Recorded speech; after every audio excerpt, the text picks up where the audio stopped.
नमस्कार प्यारे दोस्तों, मैं बिल्ली मौसी आपका स्वागत करती हूँ हमारे YouTube चैनल आशा स्टोरी टीवी में। आज मैं आपके लिए सोनू मोनू और चतुर बाघ की कहानी लेकर आई हूँ। अगर आपने अभी तक हमारे चैनल को सब्सक्राइब नहीं किया है तो सबसे पहले सब्सक्राइब कर लीजिए। चलिए कहानी शुरू करते हैं।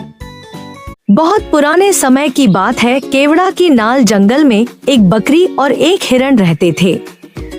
बकरी का नाम सोनू था और हिरण का नाम मोनू था। दोनों बहुत गहरे दोस्त थे, हमेशा साथ में खेलते और उछल कूद करते और मस्ती करते थे। दोनों बचपन के दोस्त थे, कहीं भी जाते तो साथ में ही जाते थे। दोनों कभी एक दूसरे का साथ नहीं छोड़ते थे। रोज दोनों एक साथ घास चरने जंगल में जाया करते थे। उनकी दोस्ती की मिसाल पूरे जंगल के जानवरों में थी। इस जंगल में एक बाघ रहता था। वह जिस जगह रहता था उस जगह बहुत सारी हरी हरी घास थी और उसके आसपास बहुत सारी हरियाली थी, क्योंकि बाघ के एरिया में कोई भी जंगल का दूसरा जानवर नहीं जाता था। एक बार की बात है, गर्मियों के मौसम में बहुत तेज गर्मी पड़ी। जंगल का काफी एरिया सूख गया था। जानवरों के लिए घास चरना बहुत मुश्किल हो गया था। सोनू और मोनू ने सोचा क्यों ना घास चरने आज बाघ के आसपास के एरिया में जाया जाए। मगर सोनू ने मोनू से कहा कि भाई, हमारा वहाँ जाना खतरे से खाली नहीं है।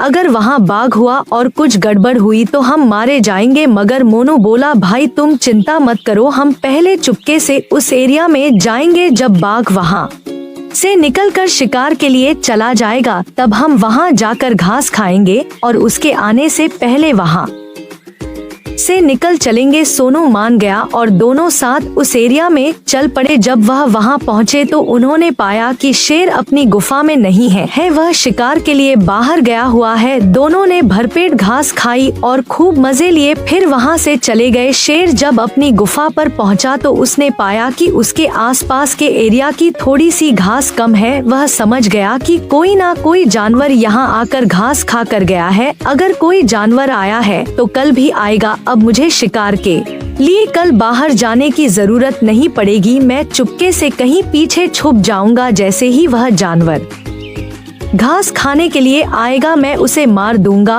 और अपना पेट भर लूंगा। योजना के मुताबिक शेर गुफा के पीछे जाकर छुप गया। सोनू मोनू दोनों अपने घर से बाघ के एरिया में घास खाने के लिए निकल पड़े, लेकिन आधे रास्ते में आकर सोनू ने मोनू से कहा कि भाई, आज हमें उस एरिया में नहीं जाना चाहिए। मुझे लगता है शायद बाघ को पता लग गया होगा, क्योंकि उसके एरिया में कोई भी जानवर घास खाने नहीं जाता है। हमने जो कल घास खाई थी बाघ को पता चल गया होगा कि घास कम है। कहीं ऐसा ना हो वह हमारे आने का ही इंतजार कर रहा हो और जैसे ही हम वहाँ पहुँचे वह हमें मार दे। मोनू बोला, भाई तुम्हें घबराने की जरूरत नहीं है, हम पहले वहाँ जाकर चुपके से देखेंगे। अगर बाघ नहीं होगा तो ही हम वहाँ जाएंगे, नहीं तो वापस आ जाएंगे। सोनू ने मन ही मन में सोचा कि यह मानने वाला नहीं है, कुछ और बहाना बनाना पड़ेगा, क्योंकि मैं इसे मना तो कर नहीं सकता। फिर दोनों साथ होकर बाघ के एरिया में चल पड़े। कुछ दूर चलने के बाद सोनू ने मोनू से कहा, भाई मुझे बहुत जोरों की दस्त लग रही है, मैं थोड़ा सा फ्रेश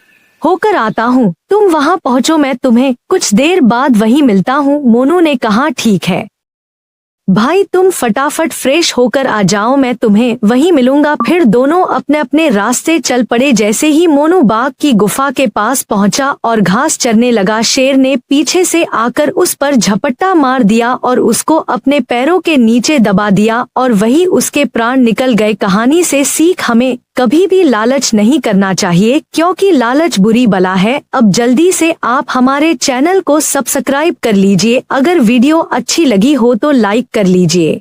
मिलते हैं एक और नई कहानी के साथ।